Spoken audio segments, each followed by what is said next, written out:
Pan na wen I di wer mach ddel I mi.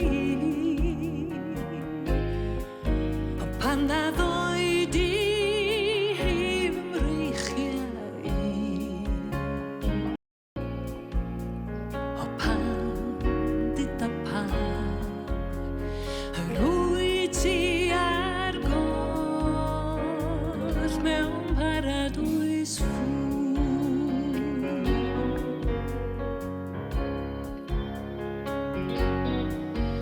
Tisio bod yn rhydd yn ôl a gwyn y dydd. Os gyn ti